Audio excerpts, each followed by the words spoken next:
Hello all, how are we? And welcome Annette and Jeff. Thank you, Adam. Good morning, everyone, or afternoon. Yeah, well, Good evening, wherever you're tuning in from. well, we have got Dr. Loren due at any point. He'll be just wrapping up his show. But I thought, since we're all about bringing equality, right now we're living in an inequality world surrounding the LGBT community. And I thought, with so much hate going on in the world surrounding all different communities, whether, and even cultures, well, they're pretty much the same thing, but it's time to try and end that diverse approach and bring it together. So I thought we'd start with the LGBT. Now, obviously, I know there's LGBTQIA, which I grew up with just LGBT, and then that's it. So with all these added letters onto it, I just don't know how that approach is. So, what do you think, Jeff? So that's a great question, and I grew up with the LGBT community as well. And the way I look at this is we are in an era where science and our own personalities are changing. And having spoken with and done some due diligence by doing research, watching videos, and understanding people who are going through these challenges, it's all about a transformation and true identity, true authenticity, and being able to identify yourself with those, with that individual who is sharing this. It doesn't mean is it right, is it wrong. It is something that is happening, and it's evolving. And, the world is evolving, and we just need to embrace, learn, grow, and respect people for who they are and what they're all about. And it's education. And that's what's happening now. However, there's a huge stigma in regards to a lot of this new information that's coming out. Yeah. Yeah. What do you think, Annette? Coming from where I practice loving oneself, others, and the environment, myself, I have been involved in some aspects, more of the party side of the LGBT world, because my main focus of learning to love myself was exploring my sexuality. So I didn't endure or experience so much prejudicisms and racisms and hate. Occasionally I did, and when it confronted me, I grew stronger. I'm the type of person that, because I love. Oh, I think we're losing her. Time. It's like we're losing her. Yeah, Oh, I don't know if we've been interrupted.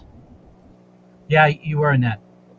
Oh, did my stream get interrupted? Oh, it's Dr. Yeah. Loren. He's coming in.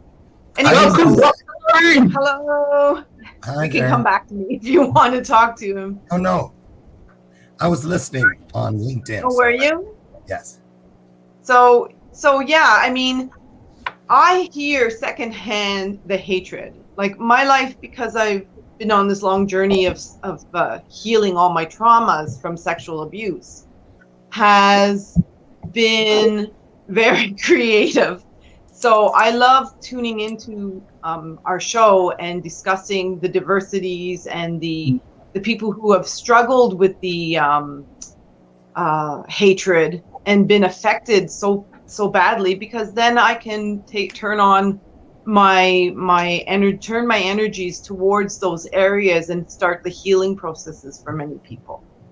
And I think that's one of the main things that we need to focus on, is not so much focus on the hatred. Yes, we have to acknowledge it's there. Yes, we have to act on it and do positive things to remove hatred and help people learn that hatred is only toxic to the self and harming others. But the education process of learning love is paramount to helping the diversity and the hatred that's out there. That's my honest belief. Absolutely. I want your view on this, Loren, because obviously I've kept that from my life majority, and I recently just came out with my true self, and I find it really hard to process that at the minute. So I don't know which way to turn to. So what do you think? Me. Yes. Okay. Go on, you're called Loren. Well, I'm gonna just tell you this. I change the narrative when it comes to words that deceive, and that means anything from whatever or out of the blue, isn't it strange, to words like hate. It's just like when I work with my coaching clients, I'm not going to give you constructive criticism. It's too negative. Right. I will provide you with some constructive insight. So just by changing where it starts for me. So as far as the hatred thing, I don't have haters. I have closet fans. And being an out gay male, I love being able to use closet to where people are, because it's like this. I look at the message I get to share by being me as a birthright. Right. And I consider it my duty to just be me. I owe it to myself. I owe it to my ancestors. I owe it to those who I will be their ancestor. Those, in other words, those people headed my way from the future to leave something. So I say this, I love there are places that you can speak and you're safe doing it. That cover back there, I wanted that cover because I wanted to be the first openly gay male on the cover of that military magazine. And I was, but they didn't call me and say, hey, would you be interested? Just like life didn't knock on my door one day and say, hey, I was passing down your street. And I thought, well, anybody here looking for a life? No, life's never knocked on my door and asked me if I wanted to have a life. I had to go out and create it. So things like that. For instance, when we were getting married, my husband and I, we didn't know when we ordered these bobbleheads, which was the top of our cake. So cute. They are cute. Yeah. I love it. The company, which was in Japan, actually wrote us a long letter and said, thank you so much. Can we use your bobbleheads in our promotions? Because you're the first same-sex couple that has ever ordered these from us. So I don't know if anyone else has, but my point is this. Lead with the truth. If you go to court, they're going to make you swear to tell the truth, the whole truth, and nothing but the truth. So help you who. So I just lead with my truth, because when I do that, I believe that what gave me this truth now has been given permission to walk before me, stand beside me, and cover the rear behind me for those quote unquote supposed haters, because no weapon formed against me. But if I don't love who I am creating a weapon in which others can use against me. And I don't believe that protection clause says anything about that. Amen. So that's my thing. Yeah. So there it is. Yeah, because obviously when I promoted this show, obviously there was an individual who tried throwing hate across, and it basically, I saw where he came from, where he thought people from the LGBT community force our views onto children. In some areas they do, but in reality we're all human, and it's learning to accept those, because we're not different. Can I speak on that? Because I read that thread this morning. On the post when you advertised, there was a thread from an individual talking about keeping sex education out of schools, keeping the bedroom out of children's lives. I'm sorry. Because I am a survivor, if you want to call it whatnot, I got through my incest. Being abused at 5 and having no knowledge that my body was my own, I'm sorry. I'm 100% supporter that we educate our children about sex. I don't care if it's from the school. I am very passionate about this. I might cry because Oh, absolutely. you can't shut up a child. You cannot not educate a child about sex, because this is what happens to us. This is why children are struggling so much with mental health issues. I don't care what color, race, sexuality you are, but first and foremost, we are made from God, and we are all beautiful in the eyes of God. Okay? So when I hear people want to try to shut up and not educate our children about something that's so paramount, okay? No, I can't support that. I believe we should educate our children in every aspect of life. I agree with that, Annette. And also being sexually abused as a teenager from an outside family member. The reality is, back in the day, kids were getting married at 12 and 13 and starting families. Now Yes. they're forbidden to get married unless you have the approval of your parents before 18 years old. And it's these elitists who try to control us, manipulate us, and dictate to us to what kind of lifestyle and journey that we are supposed to be taking. That's where some of this has started from. And as far as teaching the wrongness of the children, this is the best time, is educating them from that level, because they're getting a general understanding. You don't have to go into the nitty gritty about sexual whatever, the connotation of what happens in the bedroom. It's just the aspect of, there are, people out there, men who love women, men who love men, women who love men, women who love women, and that's okay. What I have found in my journey, because I didn't officially come out till I was 32 years old, because I was petrified of the backlash from community, from my family being shut out. And also, I went through a chemical dependency and attempted suicide twice in my earlier years. There were no outlets like there are today for the youth in this community. And so with that, it's all about education. And it's something that is really, really important. And people should be able to, as I said earlier, live an authentic life. Yeah. Yes. What do you think, Loren? Well, I'm going to always go back to the beginning. So it's like this. You have to decide, each of us has to decide how we are going to teach. If you're a healer, how you're going to heal. So I already know when I step into a situation where there are kids, I have the Power of We Symposium. I speak at a lot of schools, but I always care, for instance, if I have a magazine like that one behind me, I have, no, it's not that one. It's the one. He's got loads of magazines. The one with the, all of them, because I have my husband and I, there's always a picture of us in there. It doesn't have to be on the cover.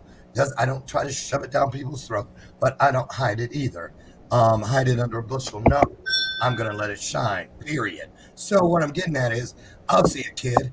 I saw a trans kid at the last school thing I did just about 6 weeks ago. And I was there for 3 different times over a 2-week period. And I carried that in my satchel for the right moment to give that, because I saw her constantly catching my eye, because that meant that, I wish I had the guts to come up and ask you some things. So what I did was I just made sure the last day I got her and I said, I see you and I've been seeing you. So here's an autographed copy. What's your name? And here's my card inside. If you ever need to reach out for any reason, know that I'm here. And so I'll say this. We can't get mad. We can, but what good is it? We can't get mad. We can't point a finger at those who don't get it. I mean, if you're going to be a healer, then don't be surprised when you see what you see in your waiting room waiting to be healed. If you're going to be a teacher, don't be surprised to see what you find sitting in the front or the back row of your classroom. Just get in there and do what you said you were going to do. And I find this, in conclusion, about this whole thing, is this. Every time I see something like that we call hate, I look at it and I say, boy, you're trying awfully hard, aren't you? There must be a good reason you want the world to not see what we know is true. Well, you know what? Yeah. Thank you. Because I look at it like this, just like I look at every abuser I ever had. Yeah. Every abuser, sexually, spiritually, mentally, physically, verbally. I bless them all, and then I forgive them. I forgive them all, and then I bless them. Why? How bad could they have been? Every one of them led me to you. Every Giving one, opportunities. Giving us all opportunities. they led me right here. Yeah. So, you know, I look at them, I go, now, when you're done here and I banish you, because you don't have power over this anymore, but I want you to go now and go do what you did for me. I know you thought you were going to get me somewhere I didn't go, but it didn't work. So go do exactly what you did to me with somebody else. Go on now. Go and get somebody else into their purpose. And I thank you, because I couldn't have done it without you. That's how I look at it. Yeah. You know, because I'm not going to be afraid of it anymore. I'm not going to hide from it anymore. So that's basically it, which isn't anything basic at all. Mm. That's a great point, Dr. Loren. I love it. Yeah. Thanks, Jeff. Thank you. Yeah. Yeah. So, how do I say this? Have you always known, and this is all three of you, have you always known you was part of that community? That's what I want to know. Me, yeah. At a very young age, there was this feeling that I loved everyone equally. Okay, I'm not even talking about a sexual attraction here. This is pure, raw, like, oh my God, this person is so beautiful, I want to know them kind of thing, right? From a very young age. I never really had to come out per se, because I was out. As a person, I'm so flamboyant and outgoing, and I always want to make people smile and laugh and have fun. And so it was so natural for me to embrace the personalities of myself. Being loving women, it felt no different to me. So you, Adam, coming out at a later age, I could see where it'd be such a shock. It wasn't. Yeah, well, it was a shock, because when I put that post up, because before I put that post up and clicked share, I was thinking, am I going to regret this? Do I actually want to? So I was in that self-doubt, self-critic side, but I thought, no, I just want to do it. So when I clicked submit, obviously, and then saw all these comments coming through, all these likes coming through, all these messages, I started shaking, and then I started crying, and I'm thinking, what kind of feeling is that? Which I still don't know today what that kind of feeling is. I don't know. Maybe relief. Yeah, Adam, we had to be 100% transparent. We started having discussions about this a year ago, just, the thought process, and and there is a time for everybody to basically share who they are and being authentic, and it's part of the journey. In the beginning, you're confused, you're upset, you're having good feelings, you're having bad feelings, emotional roller coaster ride. But just know, and I'm sure that Annette and Dr. Loren can back me on this, is that the journey gets easier. Yeah, there's going to be hiccups. Definitely there's going to be hiccups, but you learn from those hiccups, and then you take that and process it. What am I supposed to learn from this, and how am I supposed to grow? And then how am I supposed to communicate that with others going through the same thing? Yeah. Wow. I'll say this. because I love this part of the story. I know for a fact that what is greater than, and that's what I ascribe to. So it's all the entities available to me, not just God, Jesus, Holy Spirit, but all of them. And I believe I was being groomed to be my authentic self very early, very early. So when I was 4 and wanted an easy bake oven, it wasn't because I wanted to be a girl. It wasn't because I wanted to be gay. It was because I had a natural attraction to cooking, which I still have today. And that's how I became a certified chef when I was in my business of 20 some years of an event planner. I was like, wow, but back then that got you the label of sissy. They tried to give me a Johnny Lightning set, an electric football game, all these things that I was like, still. And so it wasn't until I turned 10 or 11 that, someone put me in a real kitchen. And boy, that's when the magic began. So, but I will say this, because a lot of people say, oh, it's not sexual. Well, I was 6. I remember it. Because I had a friend, a girl, she was like Peppermint Patty. I believe she was a lesbian, but I didn't know that at the time because she was very tomboyish. We joked that she was like a real life redhead Peppermint Patty. She could have been masking, though. She could have been masking. We were 6. There were 3. Timmy Rice, Rosie Hamilton, and myself. And we stayed in good graces because she had a horse. She had a pony. So we were like, we got to stay in good with her. But I'll never forget, we heard one day some adults arguing, and somebody said, kiss my ass. So I had the bright idea, hey, we should do that. So we got behind my grandma's house. Loren! I did. So I was like, but it wasn't sexual, but this is where I saw something. 6 years old. You don't even have any hairs or anything yet. You're not thinking sexually. So, but when we pulled our little pants down to do the triad of ass kissing, I was facing Rosie's butt. Rosie was facing Timmy's, and Timmy was going to kiss mine. And right before we counted down, I said, hold it. Switch. Rosie, you go over there. And Timmy, I want you in front of me. But it never happened because my grandma walked around the corner. Right. So we didn't play together for a month. So anyway, but I never have forgotten that. Because here's why I say to tell you both of those stories. It's important for each of us, in my opinion, innately, secretly, or however you feel like getting there, to remember yourselves. Not, oh yeah, it was Thursday at 4:00. No, remember yourself, like this highlighter to the cap.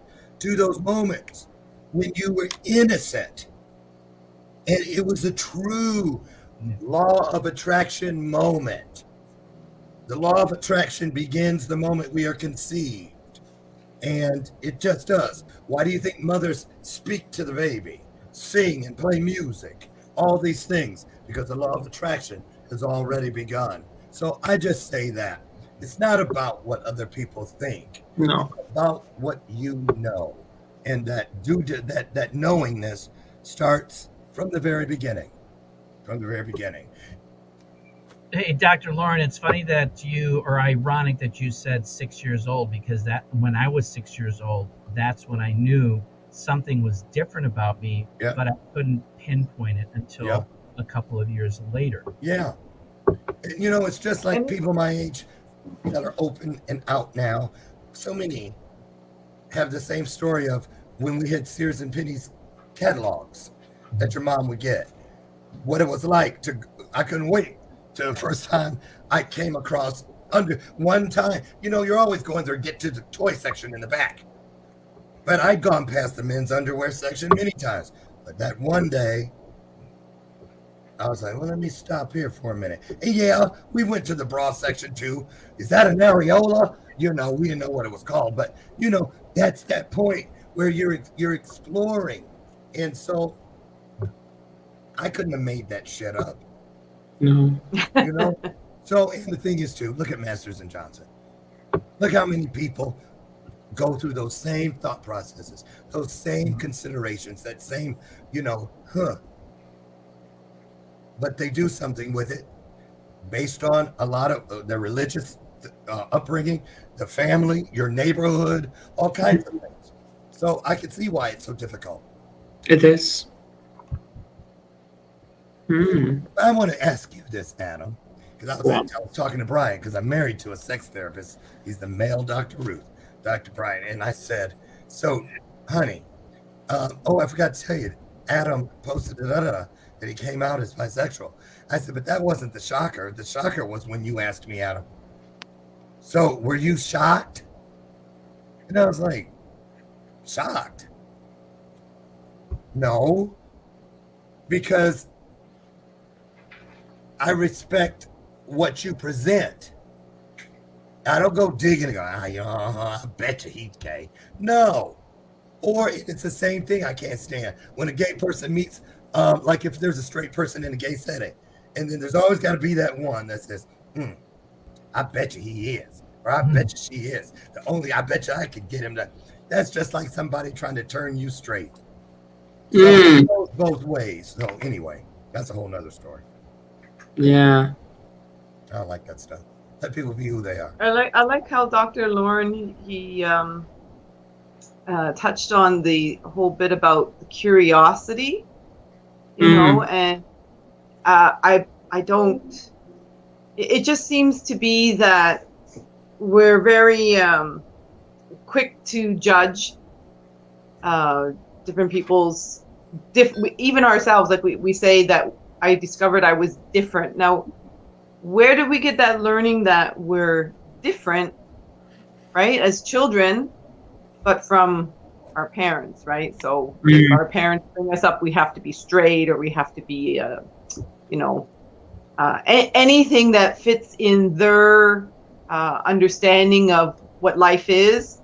Then, of course, if we are outside that realm of being normal, so to be normal is to be straight, right? In my family, it was like that. So it was like, what does a child do when they discover, like, oh, I like to play with an easy oven bake instead of play with the G.I. Joe toys?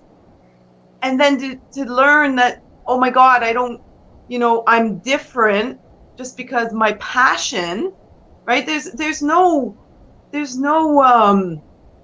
it's wrong for a boy to play with an easy bake oven, and it's wrong for a girl to play with a G.I. Joe doll.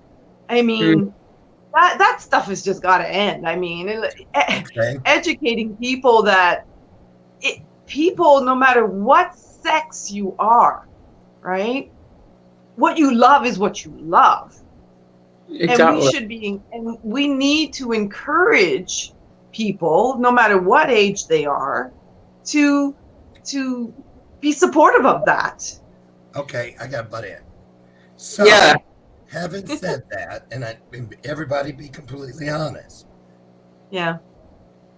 Somebody, I know I have in the last, you've seen those baby gender reveals.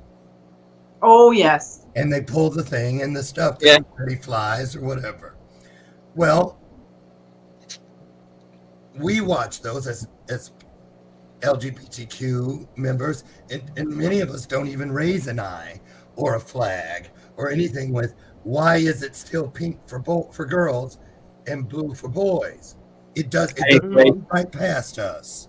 Why isn't it just a B for boy, a G for girl? Just because it does say gender. It doesn't say it's not supposed to mean anything else. But that's how this world is designed, through symbolism. And once somebody puts a symbol on something, it's hard for people to get from underneath it. So I'm just saying, there's so many subtleties, because we get upset as LGBTQ members about people, why is it like that? Well, why not? I mean, does it offend you to see pink associated at a baby? No. Nobody got mad. Nobody. See, the other day, obviously we was all out shopping, and I actually almost picked up, which I've never worn in my life before, I almost picked up a pink t-shirt. And I was asking myself, would I actually suit that? But I never did pick it up. But now I'm contemplating going to do it now. Because it's a process. Yeah. I mean, and it was like that on the big stage, meaning across time. If I'd have wanted to wear a pink shirt to school in grade school back in the 70s, No way. But now it's fashionable. You see guys in pink from head to toe. Right. Yeah. And it's okay. And it's okay for straight men to wear pink. Exactly. And, you know, so I mean, it's the labels. The labels have been put on and stigmatized that pink is for girls, blue is for boys, and it just needs to be neutral gender. And how do you think it changed? I have a theory on that. I give a lot of that to Susan G. Komen and the pink for breast cancer awareness. Because once a legitimate cause got behind something that is blanketable across humanity, pink happened Very to be the good color, point. and all of a sudden, men are wearing them in the races. Men are they're wearing pink that day. It has to start somewhere, and usually, change, real social change, starts and sustains itself through cause. Yeah, and even as Kerry says, I suited the LGBT pride hat. We were at Blackpool on Saturday. I suited it. Yeah, so I did try that on. But I do admit, though, from time to time, I do wear Kerry's pink dressing gown. And I just walk around the house wearing it, and I don't care. Oh, well, that's a whole nother show in and of itself. Exactly. That's a whole other show. Hey, but it's not, though. Hey, I mean, you know what? I'm of the opinion, if it makes you feel good, do it. As long as, you're not harming anybody. Right. Right? And you know what? That's a great point. And it doesn't mean that you won't stress, and it doesn't mean that you can't. Because I remember as a little boy when I was home alone, I'd go in and slide my feet in my mom's pumps or her back mules and walk around. And next thing you know, I'm playing her Diana Ross album and lip syncing Good Morning Heartache. Then the next thing you know, I fixed a fake Shirley Temple and I'm doing the whole thing all the way to the last song, the last line of the song with choreography and props. Now, here's the interesting part. One time I was in that garb doing that, and the whole family came home and walked right past me in the living room in those heels, and nobody even noticed. I was able to sneak in my mom's room and put them back. Nobody ever saw it. All right, if you actually want not, I'm going to top that now, Loren, because growing up, I never always had short hair. I actually had long hair, and I actually owned a pair of my own straighteners. Straighteners? Yeah. What are those? Straightening hair. Oh, a okay. straightener for your hair. Well, You wouldn't know, Loren, because you've got no hair. I don't have hair terminology, so. But yeah, I did own a pair, and I actually enjoyed it. Because I remember when I was going to go meet Kerry, or I was going to go out that night or something like that, it took me 20 minutes to do my hair alone. Because I was washing it, drying it with a towel and a hair dryer, moosing it, straightening it, you name it. But then again, that has nothing to do with No. a pointer towards you being anything. Because listen, men who do that on an everyday basis now are known as metrosexual. Right. Okay. And it's almost like a woohoo, like Renaissance man was or is. You know, but again, it's another symbol. Yeah. All these symbols. Well, the thing about it is when you strip them all away, like if we did it here, everyone, we could have something for each one of us. Black, woman, guy with the thing, guy with just this, and three people with glasses, one without, all of that stuff. How much body weight, how much muscle, take all that away. You can hang up the skeletons. Well, look, there's 3 male and 1 female. But then once you take away the skeletons, what's left is what is or was the essence of that person. And where's the symbol for that? Where is it? Draw it. What's it look like? Things within purpose, things that matter the most, will always be able to be traced to not being able to be contained. Well, either way, one symbol is the fact that we're not different. The only thing we've got in common is we're human. Right. Yeah. We're all human. Correct. Yeah. Yeah. It's the only thing that matters. Exactly. That's what matters. The only thing that matters. Shouldn't be. And I do keep saying to Kerry, what goes on in this house has got nothing. I don't give a shit. It's got nothing to do with people that's outside that front or back door. It's got nothing.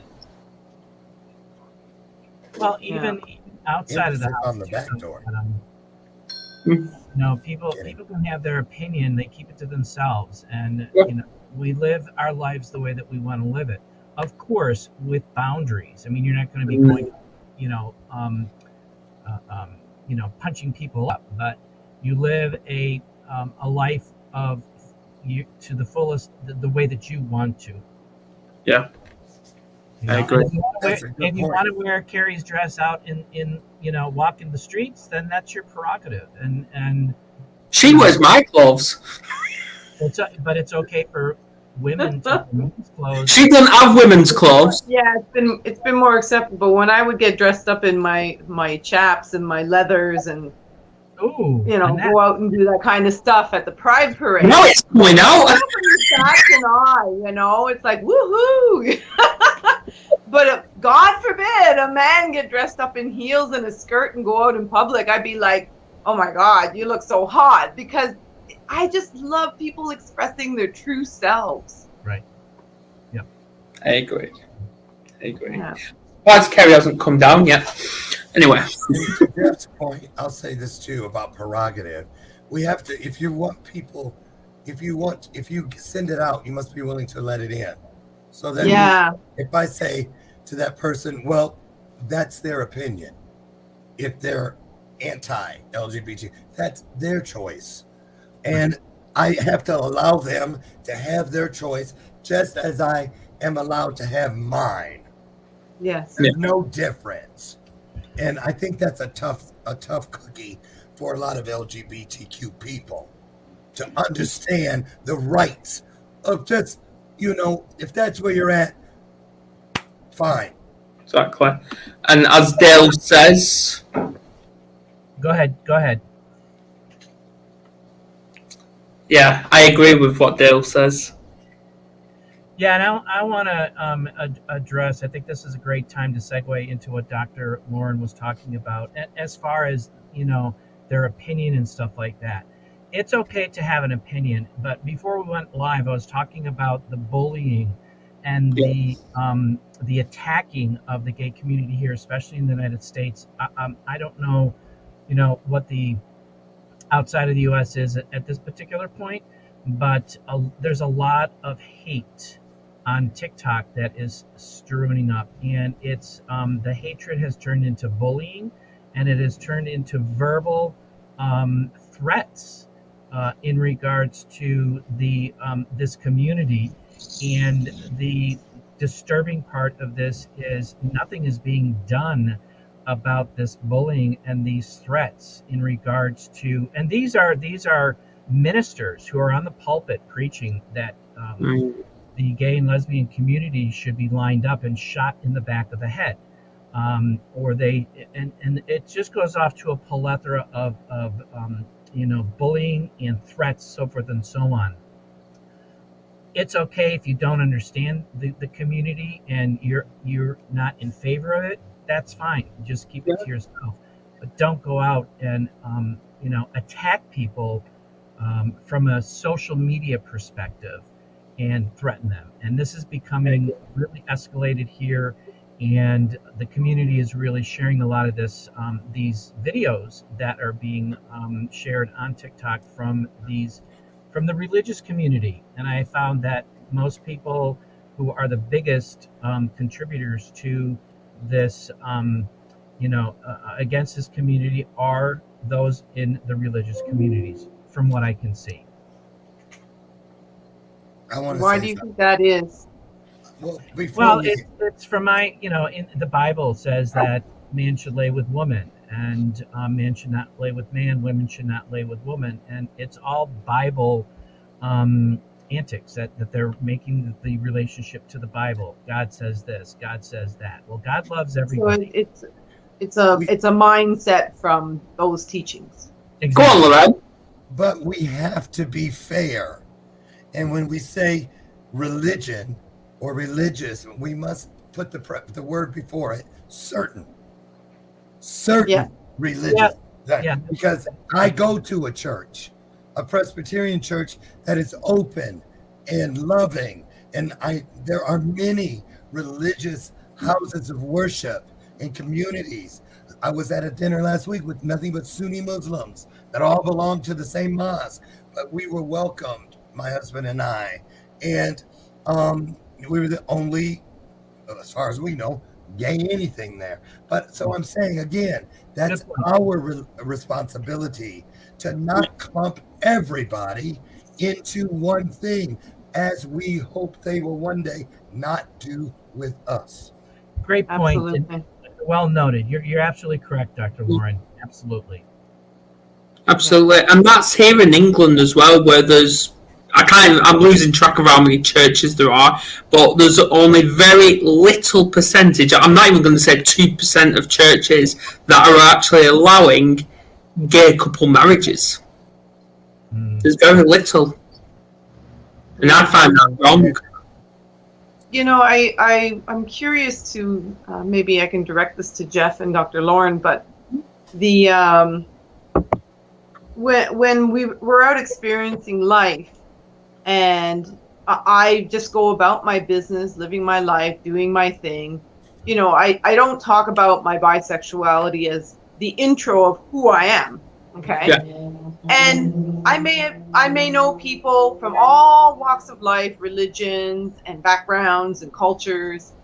And it's like, you know, being who I am and being genuine as that, maybe years later down the road, those groups of people that I've talked to who are maybe anti-LGBT or whatever, they then learn that I am of that community, and I have had the fortunate, and that's where I'm coming to with my question to the three of you about, have you had a negative response to that? Because I was still welcomed because they loved me as a person, not as a bisexual. Yeah. Well, go on, Jeff. So yeah, that's a good point, Annette. Growing up in the 60s and the 70s, and I said earlier I came out at 32 being gay. People know, and I had my first long-term boyfriend back then, and I was running around at a family reunion, coming out to everybody, and they're all like, "Yeah, we've known for years, so what?"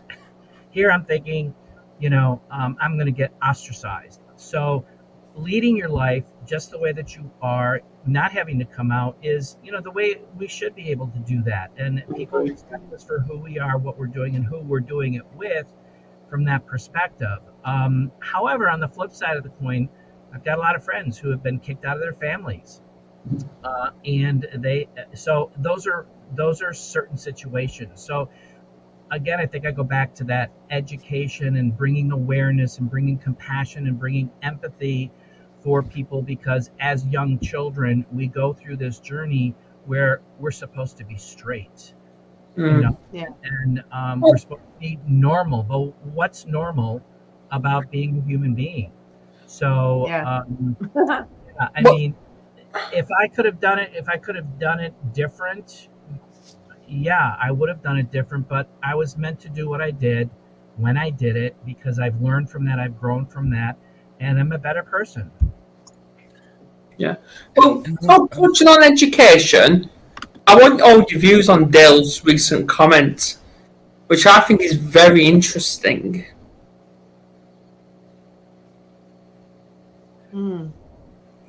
That's how it started in most churches that now have a flag out in front. There's going to be that separation. It's either they let people in who are openly gay as couples because now they have children nowadays, this and the other, or you have a minister that they're bringing in. A lot of women, and back and forth. So, and interesting, the name Reformed Church of America, which means they keep changing. So Yeah. I wouldn't be surprised. I'm not surprised. Because rules can be stricken down. Yeah. But first, they need to be challenged because they're archaic or they no longer serve us. just like anything else that runs around our worlds unattended and not serving us. It's important that we do these things because the longer they run around unattended, it's just a matter of time before we run the risk of serving them. So that's what's important about that for me. I agree. I also wanted to throw in the thing about subtlety. There's a lot of gay people. I'm just saying. I probably was doing it from time to time too, unknowingly, but I try to do better. And that is, I look for ways to bring it in softly.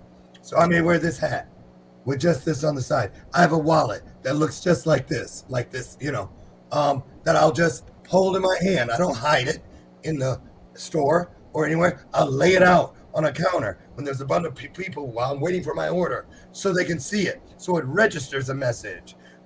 I wore this, not this chain, but this Stonewall shirt to the health club this morning. I saw people reading it, and that's what I want them to do. What is that? Oh, I remember that. Oh, yeah. So I'm not in it, open their mouth, and shoving it or rubbing their faces in it. I look for ways, and we all should look for ways, in my opinion, to create a gentler, kindly way. Because I've always found that when you can get people to remove the dukes, Yeah. you can go Well, much quicker. Expanding off of that, Dr. Loren, it's almost like when I was evolving as a person from being a victim. I carried around my label of being victim for so long, blaming others, blah blah blah. And when I went about building the ability not to be triggered by angry people, it's a learning curve for when you face hatred. When you face somebody's anger and hatred about something, you have no idea where it's coming from, but all of a sudden you've got all this anger facing you, and you're like, well, how do I respond to this? And most people respond with more anger, with more hatred. But that's very key what you're saying about doing it gently, because whether you're faced with a church that is ostracizing you or your own family, you've got to come to the conclusion in your heart that you gently have to love them, respect them for their own opinions, for their own ability to understand where they're at. God, they have no idea where they're at, but how are they supposed to understand where you're at mentally while you're going through coming out or healing sexual abuse, whatever the case may be. But being gentle then erodes that. Nobody can keep attacking you if you're not attacking back, right? Well, and it's a double process. It's yeah. Because what I'm getting at, sorry to interrupt, but I wanted to throw this in there because this is so everybody gets it. It's got to click down. So bringing it softly and gently. And also what that does is if you're using the hat or the wallet or whatever it is, you could be an ally nowadays. Everybody that I see wearing a mask with a gay flag on it doesn't mean they're gay. Allies are stepping up as well. So what we're doing is we're eliminating the guessing game.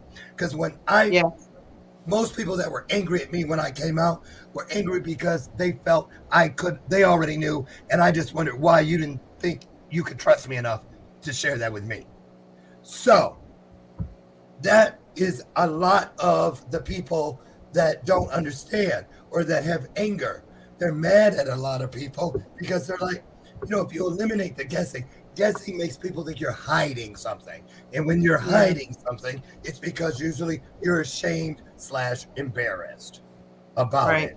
So once you do anything that takes it from, because nothing grows in the dark but spores, bacteria, fungi. And when you want to get rid of those, you want to kill them, you just put them under some light. What about you, Adam? How did it feel? Like, did you feel like you were hiding something, or when I was keeping it to myself, I was definitely hiding things from not just everyone, but from myself as well. Hiding my true identity from everyone, including myself. And is it because of shame and guilt or your upbringing? it's definitely them, but also the fear of judgment. The fear. But now all of that's out, I've not had one bad comment thrown at me. Not one. And I'm proud of that. And I don't think many of us were hiding it, because we don't, in many cases, know what it is. But it's more, in my opinion, that we're hiding from it, because we gotta get connected with it before we're comfortable to say, look, everybody, look what I found. Yeah. I agree. Well, Yeah, and the other thing, one of the other things that I want to share too is that what I've learned growing up and through the decades of being out and talking with people is those, and I'm going to talk from the male perspective because I can't talk from a female perspective because I've talked to males mostly, is that men who are comfortable sexually have really good friends that are gay. Yeah. And men who are not comfortable sexually, they're in question of their sexuality, they're the ones that are out there kind of bullying and being the tough guy, and men are men and that kind of stuff. And 6 months, 12 months down the road, you see that same person who was bullying you in the gay bar and they've come out. So it's interesting, and I don't know if Dr. Loren has experienced this, but I found this to be on a regular basis a truism, if you will, talking with men who are in women relationship. They talk about this, and they've talked about it, how some of their buddies are so anti-gay gayness, So it's an interesting mental health or a identity type of phenomena. So, and I don't know if other people have experienced that as well. I know. I just think, speaking as a male, we're being programmed to hide from and hide away from showing our feminine side and become more masculine and all that and dominant. It's like, no, you don't do that.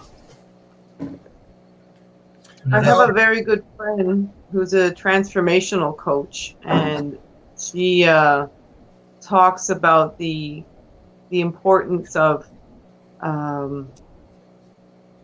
don't know where I was going with this thread, but yeah, something you said, Adam, and it's I lost my train of thought. It'll come to you. I'll throw this in there for people who, it's a common,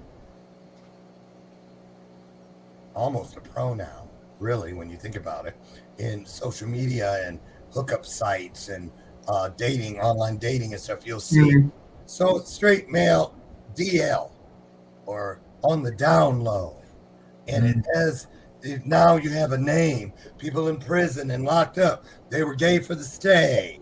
In the military, experimented, whatever it is. That's what I heard when I was in all those places. And I visited all those neighborhoods. And the worst, the ones out publicly screaming the loudest objections were the ones who were more of a bottom than I. And I'm not even one. So I'm just saying. So the thing about it is, DL isn't just on the down low. DL truly means double life. Person is leading a double life.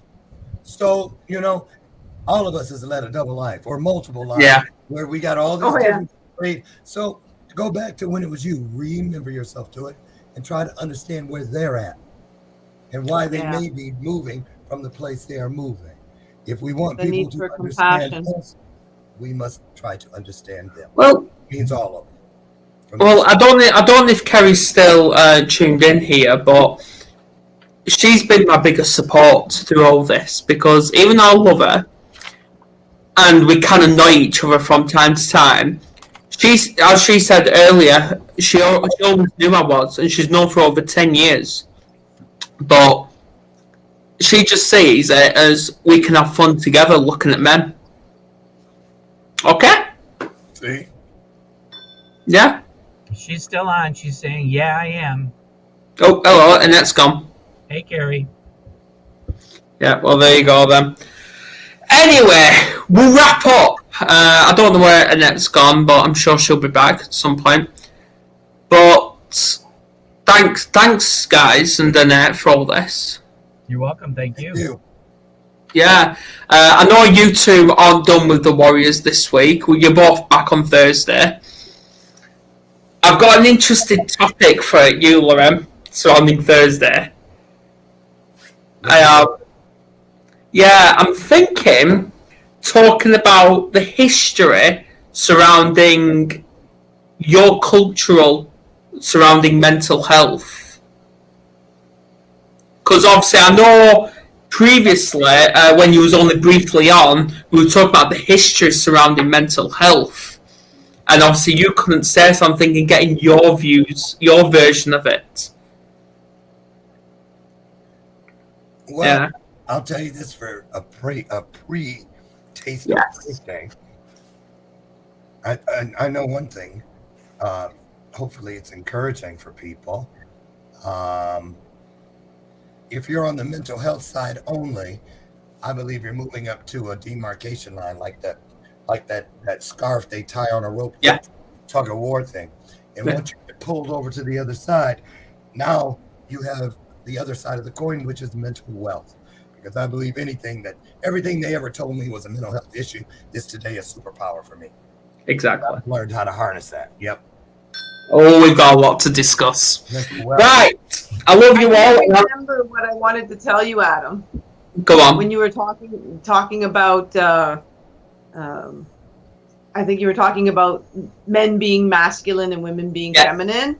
Well, my transformational coach, she talks and helps people connect the divine feminine with the divine masculine, right? And embracing that part of ourselves. Like, I gravitate towards people that are pretty balanced within themselves about embracing both sides of their personas, right? I mean, I have a lot of masculine traits, but I also have a lot of feminine traits. Yeah, and I same. think that's, I totally love the fact that you can be as feminine as you like, or you can be as masculine as you like. Yes. Or in between. Exactly. Yeah. Just live your truth, and you have everything in there with you. You need to do everything you said you were going to do when you came here. Yeah. Ditch the doubt, ditch the doubts, ditch the idiots, ditch the ego. Yep. Be yourself. There you go. Oh, you can be. That's right. Yeah. All right. Well, I'll wrap up, and we'll see you again. And I know you're back next September, aren't you, Annette? Yes. Yep. All right. Right. See you later. Bye, everyone. Bye.